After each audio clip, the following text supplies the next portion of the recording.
इस्लामी इतिहास में हज़रत सुलेमान अलैहिस्सलाम की हिकमत, ज्ञान, हुकूमत, शासन और मौजज़ाती ताकतों का जिक्र कुरान पाक और हदीसों में बहुत विस्तार से आता है। अल्लाह ने उन्हें ऐसी विशेषताएं दी थीं जो किसी और नबी को नहीं मिली। जिन्नात, इंसान, जानवर और हवाओं पर उनका हुक्म चलता था। इसी सिलसिले में रानी बिल्कीस, सबा की मलिका के साथ उनका मशहूर वाक़या भी एक बेहद महत्वपूर्ण और प्रेरणादायक किस्सा है। आइए इस किस्से को तफसील से समझते हैं। एक हज़रत सुलेमान अलैहिस्सलाम का तारुफ, परिचय। हज़रत सुलेमान अलैहिस्सलाम हज़रत दाऊद अलैहिस्सलाम के बेटे थे। अल्लाह ने उन्हें बचपन से ही इल्म और समझ बख्शी थी। जब उनके वालिद का इंतकाल हुआ तो अल्लाह ने उन्हें नबूवत और बादशाहत दोनों अता फरमाई।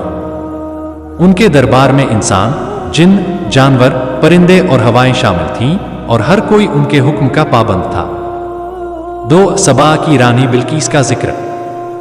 सबा एक मशहूर इलाका था जो आज के यमन में स्थित था। उस समय इस इलाके पर एक औरत हुकूमत कर रही थी जिसे रानी बिल्कीस कहा जाता था। वह बहुत बुद्धिमान, साहसी और ताकतवर रानी थी, लेकिन एक बड़ी गलती कर रही थी। वो और उसकी कौम सूरज की पूजा करती थी, अल्लाह को नहीं पहचानती थी। 3. हज़रत सुलेमान की चिड़िया हुदहुद की रिपोर्ट। एक दिन हज़रत सुलेमान अलैहिस्सलाम ने अपने जानवरों और परिंदों की हाजिरी ली तो पाया कि एक परिंदा हुदहुद मौजूद नहीं है। उन्होंने नाराज होकर कहा कि अगर उसका वाजिब वजह नहीं हुआ तो मैं उसे सजा दूंगा। थोड़ी देर बाद हुदहुद वापस आया और कहा, मैं एक ऐसी कौम से आया हूं जो सूरज की पूजा करती है। वहां की रानी का नाम बिल्कीस है। उसके पास बहुत बड़ा तख्त है, लेकिन वो और उसकी कौम गुमराही में है। 4. हज़रत सुलेमान का पैगाम। हज़रत सुलेमान ने हुदहुद को एक खत दिया और कहा, यह मेरा पैगाम बिल्कीस को दो और कहो कि अल्लाह के नाम पर यह खत है, रहमान और रहीम के नाम से। इसमें लिखा था, अल्लाह के सामने सिर झुकाओ और मेरे पास मुसलमान होकर आओ। हुदहुद ने वो खत रानी तक पहुंचाया। रानी ने अपने दरबारियों से मशवरा किया। वो समझ गई कि ये कोई मामूली आदमी नहीं बल्कि कोई बहुत बड़ा बादशाह या नबी है।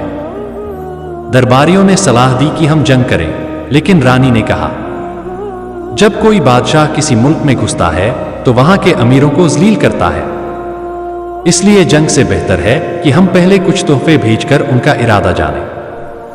5. हज़रत सुलेमान का इनकार। जब तोहफे लेकर रानी का वक्त दूत आया तो हज़रत सुलेमान ने नाराजगी से कहा, क्या तुम मुझे दौलत से राजी करोगे? अल्लाह ने मुझे जो कुछ दिया है वो तुमसे बेहतर है। जाओ और अपनी रानी से कहो कि अगर वो मुसलमान नहीं हुई तो मैं एक ऐसा लश्कर लेकर आऊंगा जो उसका तख्त पलट देगा। 6. तख्त को लाने का मुजिजा, चमत्कार। रानी बिल्कीस अब खुद मिलने का फैसला करती है। सुलेमान अलैहिस्सलाम ने अपने दरबार में पूछा, तुम में से कौन है जो उसके आने से पहले उसका तख्त मेरे पास ले आए? एक जिन बोला, मैं उसे आपकी मजलिस से उठने से पहले ला सकता हूं।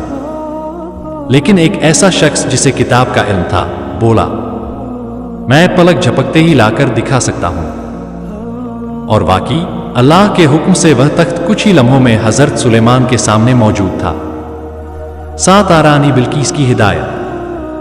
जब रानी आई तो हज़रत सुलेमान ने उसका तख्त दिखाया और पूछा, क्या ये तुम्हारा तख्त है? वो हैरान रह गई और समझ गई कि ये कोई मामूली इंसान नहीं। फिर उसे एक शीशे जैसा महल दिखाया गया जिसमें जमीन पर पानी जैसा इल्म था। उसने अपने कपड़े उठा लिए तो सुलेमान अलैहिस्सलाम ने कहा कि यह सिर्फ शीशा है। इस पूरे सफर ने रानी के दिल में रोशनी भर दी और उसने कहा, मैं अब अल्लाह पर ईमान लाती हूं जो सुलेमान का भी रब है और मैं मुसलमान बनती हूं। 8. इस वाक़ये से सीख। एक हिकमत और नरमी की ताकत। हज़रत सुलेमान ने जंग की बजाय हिकमत से रानी को इस्लाम की दावत दी। 2. इल्म की अहमियत। जिसके पास किताब का इल्म था उसने ऐसा मुजिजा दिखाया जो ताकतवर जिन्न भी नहीं कर सका। 3. औरतों की रहनुमाई। रानी बिल्कीस ने अपने फैसलों में हिकमत से काम लिया और जब सच सामने आया तो बिना अहंकार के उस पर ईमान ले आई। 9. रानी बिल्कीस का अंजाम। कुरान इस बात की तफसील नहीं देता कि बाद में क्या हुआ, لیکن کئی اسلامی روایتوں میں آتا ہے کہ رانی بلقیس نے اسلام قبول کیا اور کچھ کے مطابق حضرت سلیمان علیہ السلام نے اس سے نکاح بھی کیا۔ اس کی حکومت باقی رہی، لیکن اب وہ ایک مسلمان حاکم کے طور پر اللہ کی بندگی کرنے لگی۔ حضرت سلیمان علیہ السلام اور رانی بلقیس کا یہ واقعہ اسلامی اتہاس کی سب سے حکمت اور چمتکار سے بھری کہانیوں میں سے ہے۔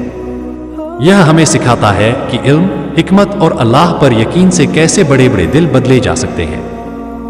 ایک بادشاہ نبی کی نرمی اور دعوت سے ایک غیر مسلم ملکہ نے اسلام قبول کر لیا اور اس کی پوری قوم بھی ہدایت کی روشنی میں آ گئی۔